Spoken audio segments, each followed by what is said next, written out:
apa kamu nggak tahu kalau kantor kepala negeri sudah pindah? Oh, di mana? Saya bilang, pindah kemana? Di sana katanya pindah, di warung Afuk. Warung kopi. Jadi datanglah saya ke Pak Kepala Negeri itu, Pak Rifai namanya, masih ingat saya. Pak Rifai. Jadi saya bilang, Pak, ini mau dengan, mana suratnya? Sambil main catur, main catur kopi, ada suratnya teken. Ini saya balik lagi ke kantor untuk dicap. Oh, ada di sini capnya kan.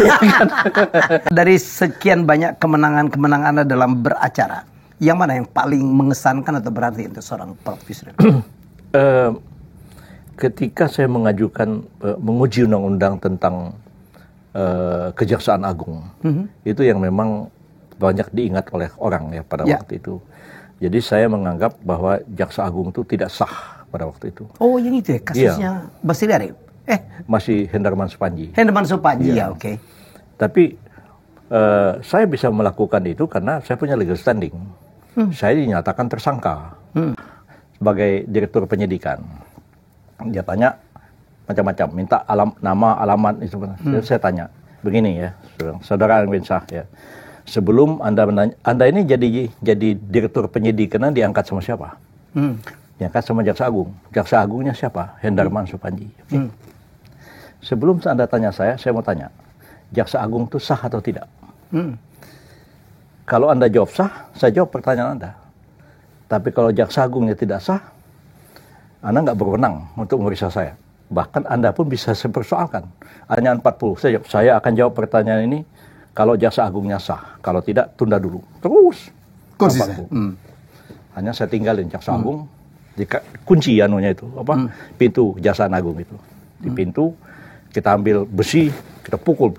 Datang wartawan penuh kan. Nah, yang lucu, Asegaf. Dia ngomong, buka itu, gembok itu. Ya, istri saya mau melahirkan sekarang, saya harus cepat-cepat pulang. Kata Asegaf kan. Besok dia cerita sama saya, mati saya katanya. Datang ke rumah, saya damprat sama istri saya. Istri saya nggak sadar, saya ngomong gitu, disiarin TV secara langsung. Saya kenal beliau, lucu banget orangnya.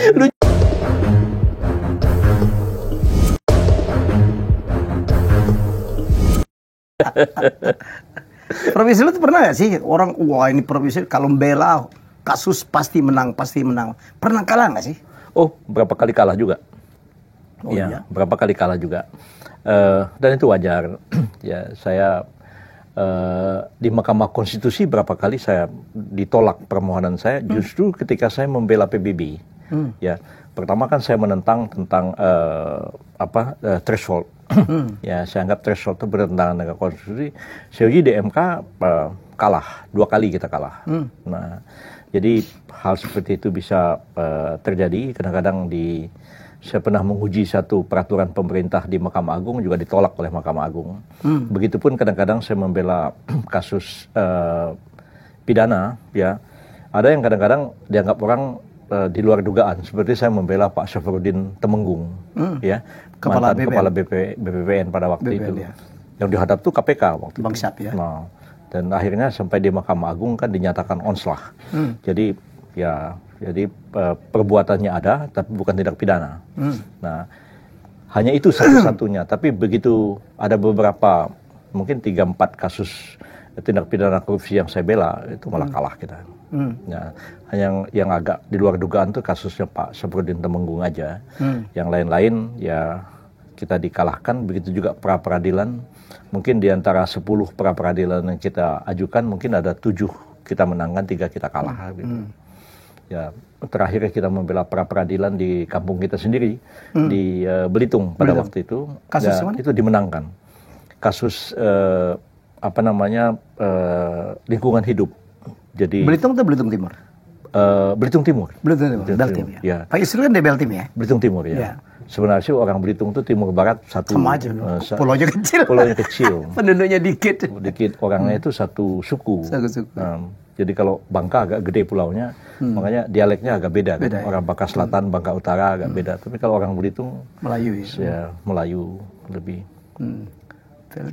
Tapi Pak Yusril itu ada darah Minang ya sebenarnya? Ada dari ibu saya, tapi sudah agak jauh itu.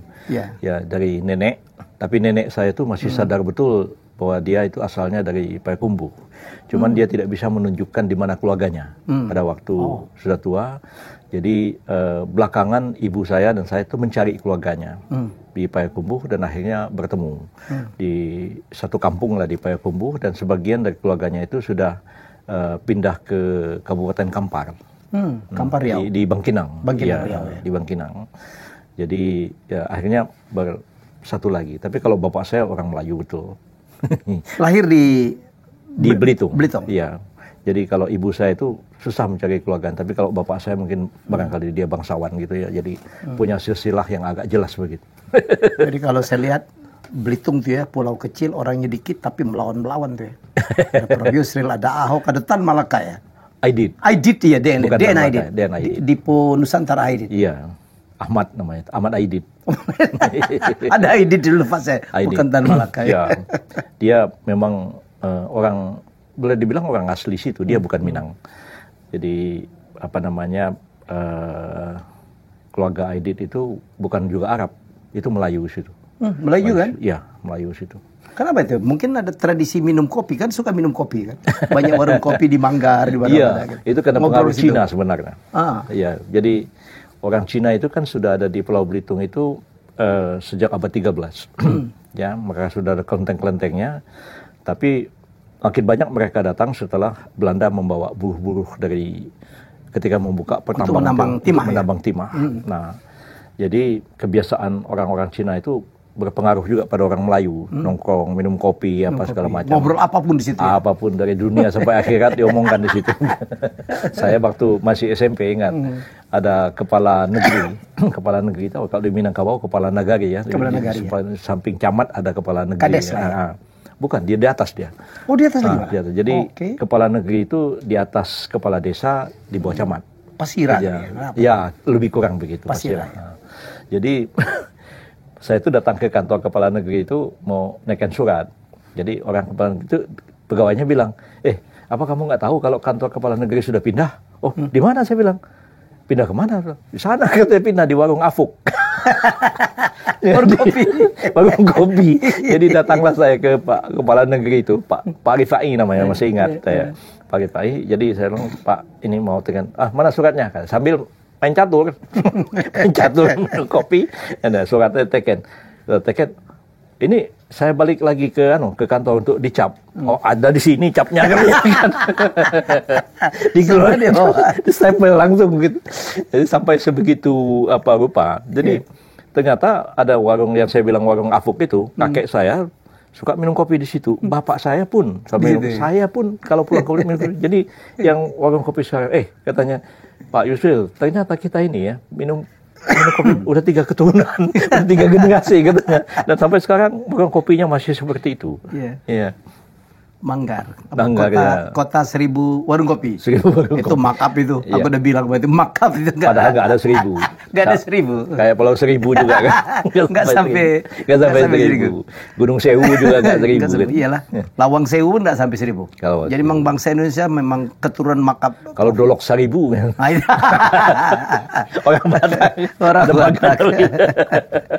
Prof, dari sekian banyak kemenangan Anda dalam beracara, yang mana yang paling mengesankan atau berarti untuk seorang Prof Yusril? Ketika saya menguji undang-undang tentang Kejaksaan Agung, itu yang memang banyak diingat oleh orang ya pada waktu itu.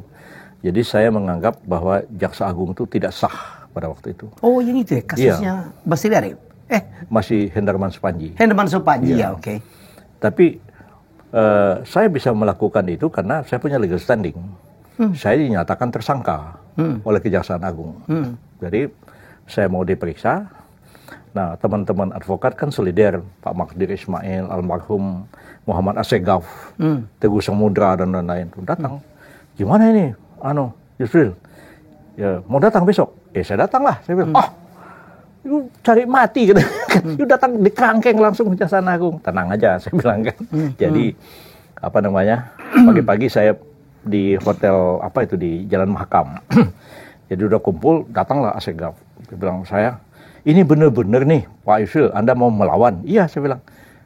Udah gila katanya. Saya bilang, gini, Ami, manggilnya kan Ami. Kan, gini Mi, saya bilang ya, saya ini ya, daripada mati kayak tikus diceburin di comberan, lebih baik saya mati dengan pedang terhunus. Saya lawan Kejaksaan Agung. Gila, kita rame-rame. Langsung saya ditanya sama almarhum Armin Shah sebagai direktur penyidikan. Dia tanya macam-macam, minta nama, alamat itu. Saya tanya, begini ya, saudara Armin Shah ya. Sebelum Anda ini jadi direktur penyidikan, diangkat sama siapa?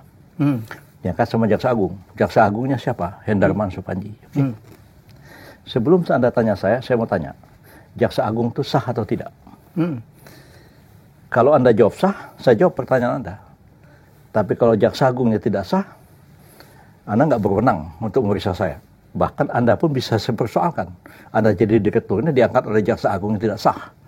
Bisa aja saya ambil contoh begini. Kalau saya naik motor nih, di stop sama polisi. Saya tanya polisi itu, Anda ini polisi beneran atau polisi gadungan? Ya. Kalau dia tunjukkan bukti-bukti dia polisi, saya. Tapi kalau dia polisi gadungan, hak apa dia mau memeriksa saya? Makanya Anda jawab dulu. Kalau enggak, saya akan jawab. Tetap dikasih pertanyaan 40. Saya jawab, saya akan jawab pertanyaan ini kalau Jaksa Agungnya sah. Kalau tidak, tunda dulu. Terus. Konsisten. Hanya saya tinggalin Jaksa Agung, kunci anunya itu, pintu Kejaksaan Agung itu. Di pintu, kita ambil besi, kita pukul. Datang wartawan penuh kan. Nah, yang lucu Asegaf. Dia ngomong, buka itu gembok itu. Ya, istri saya mau melahirkan sekarang. Saya harus cepat-cepat pulang. Kata Asegaf kan. Besok dia cerita sama saya. Mati saya katanya. Datang ke rumah saya damprat sama istri saya. Istri saya nggak sadar. Saya ngomong gitu disiarin TV secara langsung. Saya kenal beliau, lucu banget orangnya. Lucu banget Asegaf. Tapi memang akhirnya kita rusakin pintu, kita keluar. Kita keluar dan saya mengatakan, sekarang Hendarman bilang kalau Yusril mengatakan saya tidak sah, ayo kita buktikan di pengadilan. Saya bilang, saya ini sedikit-sedikit saya preman Betawi juga. Ente jual, aneh beli, saya bilang. Kita lawan di pengadilan. Besok saya lawan di MK. Kalah mereka. Dari mana ketidaksahan Jaksa Agung waktu itu, Pak Prof? Begini, Jaksa Agung itu kan anggota kabinet. Ya, pertama dipahami, undang-undang kejaksaan itu kan saya yang nyusun. Saya yang bawa ikut nyusun lah. Saya yang mewakili pemerintah, Presiden membahas undang-undang kejaksaan itu sampai selesai. Jadi kan saya hafal A sampai Z. Nah, di situ ya Jaksa Agung itu disebut berapa jabat lamanya. Dalam draft kita bilang 5 tahun. Pansusnya itu dipimpin sama Andi Matalata. Andi Matalata bertanya, Menteri Kehakiman, ya Jaksa Agung itu anggota kabinet atau bukan? Saya bilang selama ini anggota kabinet. Dari zaman Pak Harto sampai sekarang Jaksa Agung itu anggota kabinet. Dikatakan bagian dari kabinet lah ya, anggota kabinet. Mengangkat, saya bilang ya, mengangkat misalnya Andi Galip ya sebagai Jaksa Agung Republik Indonesia dengan status setingkat Menteri Negara. Itu mengangkat Faisal Tanjung sebagai Panglima TNI berkedudukan sebagai setingkat Menteri Negara. Jadi ini ada SK-nya, dia itu adalah anggota kabinet. Nah, kalau dia anggota kabinet, kata Andi Matalata, nggak perlu dicantumkan 5 tahun jabatannya. Kan kalau udah presiden selesai, ya selesai. Hanya kita sepakat, tidak dicantumkan berapa jabatannya, berapa masa jabatannya. Jadi, singkat cerita, kabinet SBY itu di tengah jalan, Jaksa Agung kan Abdurrahman Saleh. Ya, digantilah sama si Hendarman Supandji. Nah, jadi Hendarman Supandji itu PAW antar waktu menggantikan si Abdurrahman Saleh. Abdurrahman Saleh. Okay. Sampai akhir masa jabatan SBY yang pertama. Jabatan SBY yang kedua dilantiklah anggota kabinet yang baru. Jaksa Agung tidak ada dilantik. Nah, diteruskan. Tidak ada dilantik. Ya. Nah, lantas pernah ditanya sama DPR, Pak Hendarman, Bapak itu dilantik nggak sebagai Jaksa Agung? Untuk jabatan yang baru? DPR. Ya, DPR. Nah, ya. Karena dia tuh jadi Jaksa Agung langsung tanpa pernah dilantik, tanpa ada SK. Nah, katanya, ya saya begini, kata Hendarman waktu itu. Setelah selesai pelantikan kabinet, salam-salaman. Terus Pak SBY, ya tepuk-tepuk bahu saya. Pak Hendarman, Bapak tetap Jaksa Agung ya? Ya, saya pikir ya saya tetap Jaksa Agung, kata Hendarman. Itu yang saya lawan di MK. Dan saya ingat tuh Pak Laica Marzuki, Profesor Laica Marzuki dihadirkan sebagai ahli. Saksi ahli. Ya. Ditanya sama MK, apa sah orang jadi jaksa agung dengan ditepuk-tepuk begini? Pak Laica bilang, sah. Hah? Gitu. Tapi itu di Republik Mimpi, katanya. Terus dia menerangkan apanya Amts dan Amtsdragers. Jadi Amts itu jabatan, Amtsdrager jadi orang yang mengisi jabatan itu. Dia bilang orang mengisi jabatan harus dengan besluit. Nah, bahasa Belandanya begitu, harus dengan surat pengangkatan. Hendarman Supanji itu diangkat sebagai jaksa agung di kabinet pertama sebagai PAW. Kabinet kedua dia tidak ada SK-nya dan tidak pernah dilantik. Berarti dia illegal. Dan setelah berdebat panjang di situ, MK memutuskan bahwa jaksa agung itu tidak sah. Dan Pak Mahfud pada waktu itu dia jam. Sekarang ya, tanggal ini dia bilang jam 2:30 menit Republik Indonesia tidak punya jaksa agung lagi. Tok, diketok palunya. Sore itu saya challenge SBY. Berhentikan Hendarman itu. Kalau enggak, saya bilang, tidak akan hadap. Terus saya bertemu Pak SBY. Saya bilang, Pak, ya, saya ini kalau mau melawan presiden, saya nggak perlu bawa 1.000 orang. Saya bilang, saya sendiri aja yang ngelawan.